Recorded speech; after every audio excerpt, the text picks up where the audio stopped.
ನಮಸ್ತೆ ಫ್ರೆಂಡ್ಸ್, ರಾಜ್ ಜಾಬ್ಸ್ಗೆ ಸ್ವಾಗತ. ಫ್ರೆಂಡ್ಸ್, ತಂತ್ರಜ್ಞ ಸಹಾಯಕ ಮತ್ತು ಇನ್ನೂ ಹಲವು ಹುದ್ದೆಗಳಿಗೆ ನೇಮಕಾತಿ ನಡೀತಾ ಇದೆ ನೋಡಿ. 7ನೇ ತರಗತಿ, 8ನೇ ತರಗತಿ ಹಾಗೂ SLC ಮಾಡಿಕೊಂಡಿದ್ದಂತಹ ಅಭ್ಯರ್ಥಿಗಳು ಅರ್ಜಿಗಳನ್ನ ಸಲ್ಲಿಸಬಹುದಾಗಿರುತ್ತೆ. ಹಾಗೆ ಈ ಒಂದು ಹುದ್ದೆಗಳು ಸರ್ಕಾರಿ ಉದ್ಯೋಗಗಳು ಮತ್ತು ಕಾಯಂ ಉದ್ಯೋಗಗಳಾಗಿರ್ತವೆ ನೋಡಿ.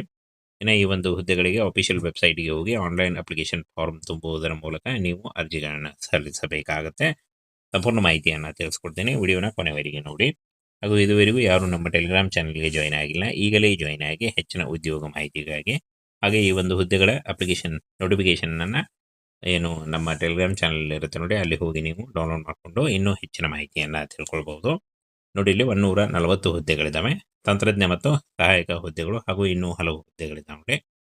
ಇಲ್ಲಿ ಕಾಣಿಸ್ತಾ ಇದೆ ನೋಡಿ ಫ್ರೆಂಡ್ಸ್, ಪ್ರಾದೇಶಿಕ ಸಹಕಾರಿ ಹಾಲು ಉತ್ಪಾದಕರ ಒಕ್ಕೂಟ ಲಿಮಿಟೆಡ್, ಇಲ್ಲಿಂದ ನೇಮಕಾತಿ ನಡೀತಾ ಇದೆ ನೋಡಿ. 140 ಹುದ್ದೆಗಳಿದ್ದಾವೆ. ಹಾಗೇನ ಅರ್ಜಿ ಸಲ್ಲಿಸಲಿಕ್ಕೆ 27 ನವೆಂಬರ್ 2025 ಅರ್ಜಿ ಸಲ್ಲಿಸಲಿಕ್ಕೆ ಕೊನೆಯ ದಿನಾಂಕ ಆಗಿರುತ್ತೆ ನೋಡಿ. ಈ ಒಂದು ಕೊನೆಯ ದಿನಾಂಕದೊಳಗಾಗಿ ನೀವು ಅರ್ಜಿಗಳನ್ನ ಸಲ್ಲಿಸಬೇಕಾಗತ್ತೆ. ಪ್ರಾದೇಶಿಕ ಸಹಕಾರಿ ಹಾಲು ಉತ್ಪಾದಕರ ಒಕ್ಕೂಟ ನಿಯಮಿತ, ಇಲ್ಲಿಂದ ನೇಮಕಾತಿ ಆಗಿರುತ್ತೆ ನೋಡಿ. ಒಟ್ಟು 140 ಹುದ್ದೆಗಳು, 23,000ದಿಂದ 1 ಲಕ್ಷ ಪರ್ ಮಂತ್ ಸ್ಯಾಲರಿ ಆಗಿರುತ್ತೆ. ಹಾಗೆ ಉದ್ಯೋಗ ಸ್ಥಳ ನೋಡಿ, ಕರ್ನಾಟಕ ಸೇರಿ ಪಾಲಕ್ಕಾಡ್ ಮತ್ತು ಮಲಪ್ಪುರಂ ಮತ್ತು ಕೋಳಿಕೋಡ್ ಹಾಗೂ ವಯನಾಡ್, ಕೊಣ್ಣೂರು, ಕಾಸರಗೋಡು, ಕೇರಳ ಮತ್ತು ಕರ್ನಾಟಕ, ಇಲ್ಲಿ ನೇಮಕಾತಿ ಆಗುತ್ತೆ ನೋಡಿ. ಆಲ್ ಇಂಡಿಯಾ ನೇಮಕಾತಿ ಇರುತ್ತೆ. ಸಂಪೂರ್ಣವಾಗಿ ಈ ಒಂದು ಹುದ್ದೆಗಳು ಕೇಂದ್ರ ಸರ್ಕಾರಿ ಉದ್ಯೋಗಗಳಾಗಿರ್ತಾವೆ ನೋಡಿ. ಈ ಒಂದು ಹುದ್ದೆಗಳಿಗೆ ಆಲ್ ಇಂಡಿಯಾದಿಂದ ನೇಮಕಾತಿ ನಡೀತಾ ಇದೆ. ಎಲ್ಲ ಅಭ್ಯರ್ಥಿಗಳು ಕೂಡ ಅರ್ಜಿಗಳನ್ನ ಸಲ್ಲಿಸಬಹುದು. ಈ ಒಂದು ಅಫಿಷಿಯಲ್ ವೆಬ್ಸೈಟ್ ಕಾಣಿಸ್ತಾ ಇದೆ ನೋಡಿ. ಈ ಒಂದು ಅಫಿಷಿಯಲ್ ವೆಬ್ಸೈಟ್ಗೆ ಹೋಗಿ ಆನ್ಲೈನ್ ಮೂಲಕ ನೀವು ಅಪ್ಲಿಕೇಶನ್ ಫಾರ್ಮನ್ನು ಫಿಲ್ ಮಾಡಬೇಕಾಗತ್ತೆ. ಸಹಾಯಕ ಇಂಜಿನಿಯರ್ ಯಾಂತ್ರಿಕ 3 ಹುದ್ದೆಗಳಿದ್ದಾವೆ. ಸಹಾಯಕ ಮಾರ್ಕೆಟಿಂಗ್ ಅಧಿಕಾರಿ 4 ಹುದ್ದೆಗಳು, ಸಹಾಯಕ ಡೈರಿ ಅಧಿಕಾರಿ 11 ಹುದ್ದೆಗಳು, ಸಹಾಯಕ ಮಾನವ ಸಂಪನ್ಮೂಲ ಅಭಿವೃದ್ಧಿ ಅಧಿಕಾರಿ 1 ಹುದ್ದೆ ಇದೆ, ಸಹಾಯಕ ಗುಣಮಟ್ಟ ಭರವಸೆ ಅಧಿಕಾರಿ 3 ಹುದ್ದೆ ಇದೆ, ಹಾಗೆ ಸಹಾಯಕ ಹಣಕಾಸು ಅಧಿಕಾರಿ 1 ಹುದ್ದೆ ಇದೆ ನೋಡಿ. ಇಷ್ಟೆಲ್ಲ ಹುದ್ದೆಗಳಿಗೂ ನೋಡಿ, ಒಂದೊಂದು ಹುದ್ದೆಗಳಿಗೂ 50,000ದಿಂದ 1 ಲಕ್ಷವರೆಗೂ ಪರ್ ಮಂತ್ ಸ್ಯಾಲರಿ ಆಗಿರುತ್ತೆ.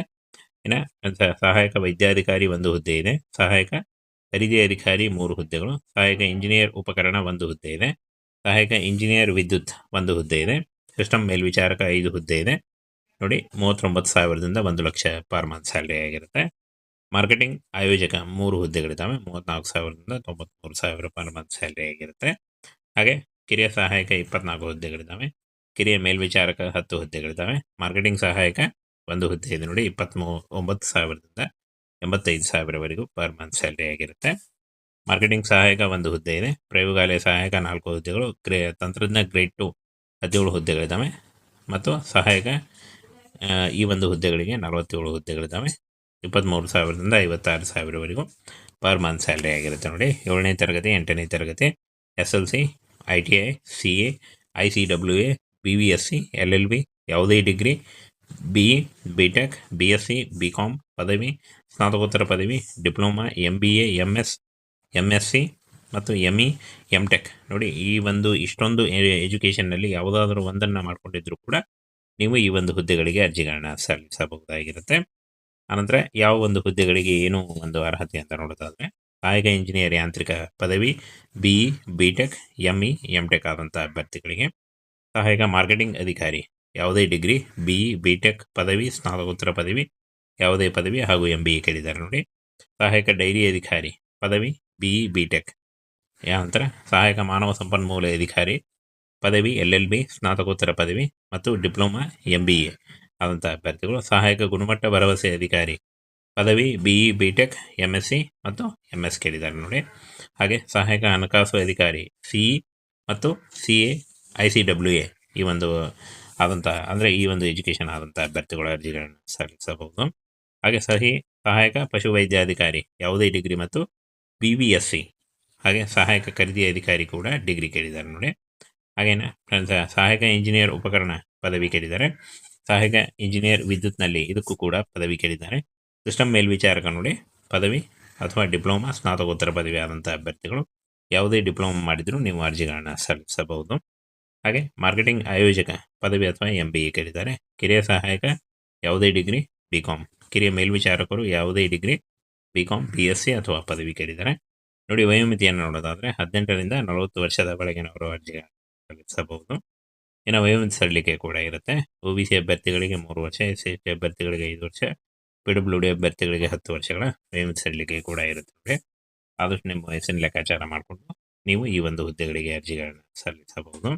ಇನ್ನು ಅರ್ಜಿ ಶುಲ್ಕವನ್ನು ನೋಡೋದಾದರೆ ಸಾಮಾನ್ಯ OBC, PH ಮತ್ತು ಮಾಜಿ ಸೈನಿಕ ಅಭ್ಯರ್ಥಿಗಳಿಗೆ 1,000 ರೂಪಾಯಿ ಇರುತ್ತೆ. SC ST ಅಭ್ಯರ್ಥಿಗಳಿಗೆ 500 ರೂಪಾಯಿ ಇರುತ್ತೆ ನೋಡಿ. ಅಫಿಷಿಯಲ್ ವೆಬ್ಸೈಟ್ನ ಚೆಕ್ ಮಾಡಿಕೊಂಡು ಅಫಿಷಿಯಲ್ ನೋಟಿಫಿಕೇಷನ್ನ ನೋಡಿಕೊಂಡು ಆನಂತರ ನೀವು ಅರ್ಜಿಗಳನ್ನು ಸಲ್ಲಿಸಿ ಹಾಗೂ ಆನಂತರ ನೀವು ಅರ್ಜಿ ಶುಲ್ಕವನ್ನು ಕಟ್ಟಿ ನೋಡಿ. ಅಧಿಕಾರಿಗಳಲ್ಲದ ವರ್ಗದ ಹುದ್ದೆಗಳಿಗೆ ಸಾಮಾನ್ಯ OBC, PH, ಮಾಜಿ ಸೈನಿಕ ಅಭ್ಯರ್ಥಿಗಳಿಗೆ 700 ರೂಪಾಯಿ, SC ST ಅಭ್ಯರ್ಥಿಗಳಿಗೆ 350 ರೂಪಾಯಿ ಇರುತ್ತೆ ನೋಡಿ. ಕರೆಕ್ಟಾಗಿ ನೋಟಿಫಿಕೇಷನ್ನ ಚೆಕ್ ಮಾಡಿಕೊಂಡು ಆನಂತರ ನೀವು ಅರ್ಜಿಗಳನ್ನು ಸಲ್ಲಿಸಿ. ಆನಂತರ ಫ್ರೆಂಡ್ಸ್, ಸಸ್ಯ ಸಹಾಯಕ ಈ ಒಂದು ಹುದ್ದೆಗಳಿಗೆ ಸಾಮಾನ್ಯ OBC, PH, ಮಾಜಿ ಸೈನಿಕ ಅಭ್ಯರ್ಥಿಗಳಿಗೆ 500 ರೂಪಾಯಿ ಇದ್ದರೆ SC ST ಅಭ್ಯರ್ಥಿಗಳಿಗೆ 200 ರೂಪಾಯಿ ಇರುತ್ತೆ, 250 ರೂಪಾಯಿ ಇರುತ್ತೆ. ಪಾವತಿ ಮಾಡುವ ವಿಧಾನ ಆನ್ಲೈನ್ ಮೂಲಕ ಡೆಬಿಟ್ ಕಾರ್ಡ್, ಕ್ರೆಡಿಟ್ ಕಾರ್ಡ್ ಅಥವಾ ನೆಟ್ ಬ್ಯಾಂಕಿಂಗ್ ಮೂಲಕ ನೀವು ಪಾವತಿಯನ್ನು ಮಾಡಬಹುದು. ಆನಂತರ ಆಯ್ಕೆ ಪ್ರಕ್ರಿಯೆಯನ್ನು ನೋಡೋದಾದರೆ ಲಿಖಿತ ಪರೀಕ್ಷೆ, ಕೌಶಲ್ಯ ಪರೀಕ್ಷೆ, ಗುಂಪು ಚರ್ಚೆ ಮತ್ತು ಸಂದರ್ಶನದ ಮೂಲಕ ಆಯ್ಕೆಯನ್ನು ಮಾಡಿಕೊಳ್ಳಲಾಗುತ್ತೆ ನೋಡಿ. ಇನ್ನು 6/11/2025 ಅರ್ಜಿ ಸಲ್ಲಿಕೆ ಶುರುವಾದರೆ 27 ನವೆಂಬರ್ 2025 ಅರ್ಜಿ ಸಲ್ಲಿಸಲು ಕೊನೆಯ ದಿನಾಂಕ ಆಗಿರುತ್ತೆ ನೋಡಿ. ಈ ಒಂದು ಕೊನೆಯ ದಿನಾಂಕದೊಳಗಾಗಿ ಆನ್ಲೈನ್ ಮೂಲಕ ಅಫಿಷಿಯಲ್ ವೆಬ್ಸೈಟ್ಗೆ ಹೋಗಿ ನೀವು ಅರ್ಜಿಗಳನ್ನು ಸಲ್ಲಿಸಬೇಕಾಗುತ್ತೆ. ಆನ್ಲೈನ್ ಅಪ್ಲಿಕೇಶನ್ ಫಾರ್ಮನ್ನು ಫಿಲ್ ಮಾಡಬೇಕಾಗುತ್ತೆ. ಅರ್ಜಿ ಸಲ್ಲಿಸುವಾಗ caste income certificate, photo, Aadhaar card ಮತ್ತು ಎಜುಕೇಷನಲ್ ಡೀಟೇಲ್ಸ್ ಅಂದರೆ ಎಜುಕೇಷನಲ್ ಸರ್ಟಿಫಿಕೇಟ್ ಅಷ್ಟನ್ನು ತೆಗೆದುಕೊಂಡು ಆನ್ಲೈನ್ ಅಫಿಷಿಯಲ್ ವೆಬ್ಸೈಟ್ನ ಚೆಕ್ ಮಾಡಿ ನೋಟಿಫಿಕೇಷನ್ನ ನೋಡಿಕೊಂಡು ಆನಂತರ ನೀವು ಅರ್ಜಿಗಳನ್ನು ಸಲ್ಲಿಸಿ.